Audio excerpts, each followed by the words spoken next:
You're Cynthia Erivo, right? Oh, yeah. South London's finest. That's right. Right? Yeah. You know we love you, right? You know that everything you've done thus far, we really appreciate. Right? Thank you. The day after the premiere, I was looking through all the papers, the front pages specifically, to see you.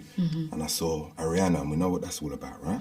So in my mind, I thought I really wanted to know, when you got this role, when you knew you was going to be playing alongside, opposite, call it what you like, a globally recognised star like that, in a production that everybody loves, knows, what was your thought process? And how did you navigate and get through it? You brought it, don't get me wrong, you brought it, but I just wanted to know what that felt like for you.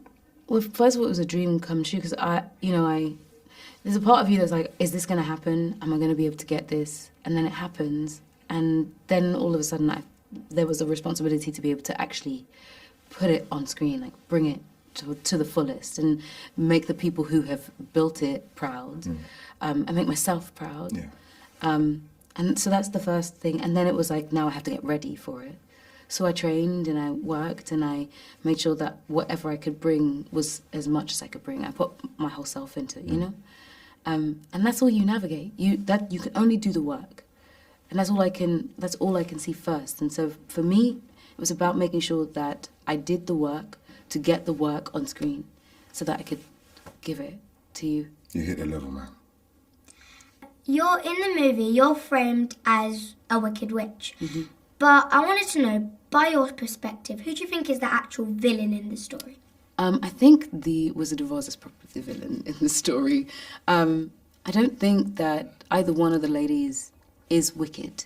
I think that we are complex human beings who have dark and light in us.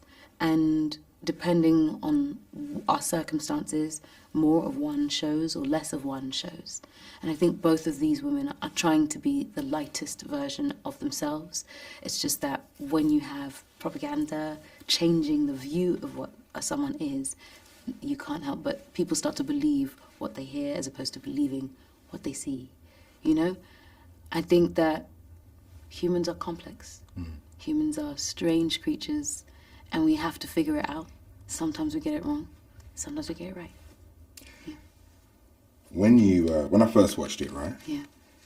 I sat down there after you sang The Wizard and I, big smile on my face like some kid. And then I watched your reaction at the premiere, at the European premiere, and it was deserved, like goosebumps if you could see underneath my eye.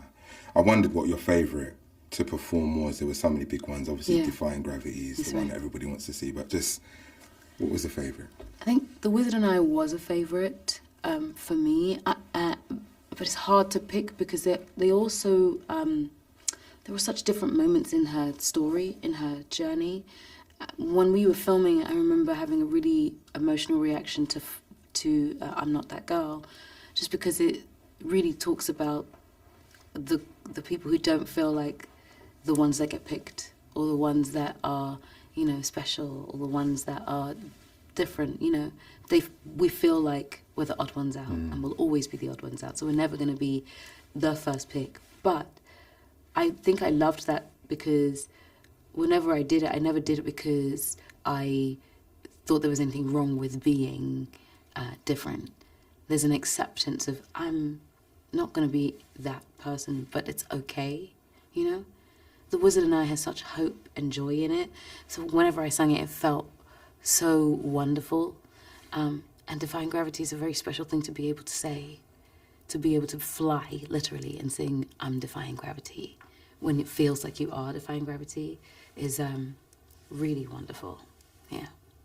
My last question is, what... No, it's okay, it's okay. Thank you. Go on. What is the process of, like, what was the process of finding that perfect green shade for you? Because, like, everyone has a different perfect shade. That's right. So when we first tested a green, but it had the wrong undertone in it. So what they did, after taking a look at my undertone, Alice Jones, my makeup artist, had a conversation with the makers of the makeup, which is like an alcohol-based airbrushing colour, and we created a primer that was just the right green so it would sit on my skin and create the right base for me. And then we created the yellow, like a yellow green. So my green had like a highlighter yellow in it, which is why my skin comes through just a little bit, so you can see the undertones in my actual skin, which is like usually gold or orange. And so that yellow brings out some of the skin tone that I naturally have, which is why the green looks good on my skin, because it was made for me. It's literally called Cynthia's Green. And we did that, and we worked on the right highlighter and lowlighter. So we have, my lowlighter was like a deep, deep, deep purple. So all of my angles could be put back in again, which is why my face looks like my face, just green. But yes, there is a perfect green. Everyone has a perfect green. You would have a different green to me. And they worked really hard. That was the process of like trying one, trying another, it not quite being right. We had to find the right makeup too. We tried different types. Some would rub off really easily, and we needed something that had staying power. So then we went for the airbrush, and we used that green for the airbrush. Yeah. Appreciate you. Yeah. Thanks for asking that question, because it's true. Yeah. That's the first thing she wanted to ask. So. No one's asked that question. Not one person has asked what was the process of finding the green. Good. Good luck with everything, right? Thank you. Appreciate you. Thank you so much. Thank you.